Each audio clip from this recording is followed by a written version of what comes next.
Ikuti keseruanku after ikut suami di Cilacap. Hai, selamat pagi. Hai, aku mantan wanita karir yang sekarang menjadi ibu rumah tangga dan belajar konten. Kalau menjadi ibu rumah tangga itu kegiatannya itu nggak itu kan. Nah, setelah ikut suami di Cilacap, aku jadi ngerti rasanya jadi ibu, jadi istri yang sekarang 24/24. Kalau nanti ada yang ngomong kontenku kurang seru, iya diseru-seruin aja. By the way, aku tuh sebenarnya bingung banget mau bikin konten apa, mau cerita apa di konten ini, dan takut banget salah ngomong. Baju dinas dulu, bin salabim. Tara, saatnya nginum.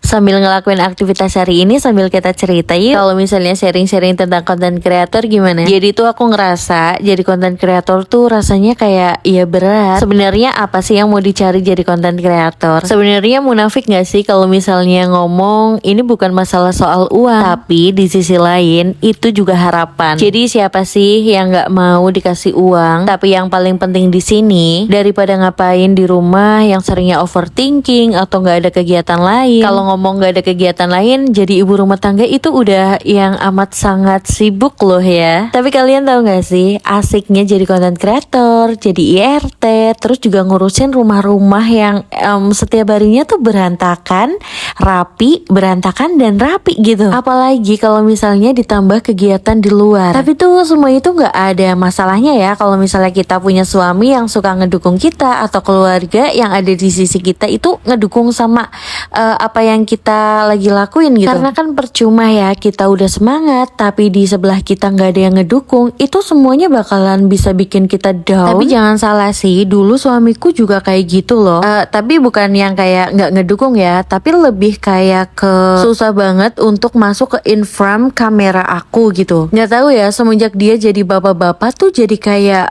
gimana ya, kayak nggak pernah mau masuk sama kamera aku gitu. Aku kadang bingung, setiap aku ngecek HP-nya nggak ada loh yang kayak aneh-aneh atau dia itu nyembunyiin sesuatu tuh enggak. Aku sih percaya kalau misalnya suami aku itu orangnya setia, terus juga nggak menye-menye, nggak aneh-aneh gitu. Dari kita pacaran sampai kita menikah, dia itu adalah orang yang paling jujur, nggak pernah neko-neko juga sih. Ya alhamdulillah, masya Allah, tabarakallahnya ya. Oh ya, tadi belum selesai ya masalah penyemangat di sebelah kita. Nah waktu itu tuh juga kan ada yang seliweran nih di FYP aku, masalah dia itu nggak didukung sama suaminya awalnya. Tapi begitu kayak dia dapetin uang dari sosial media, suaminya langsung masuk ke in frame kameranya gitu loh. Jadi aku mikir gini, apa aku harus membuktikan dulu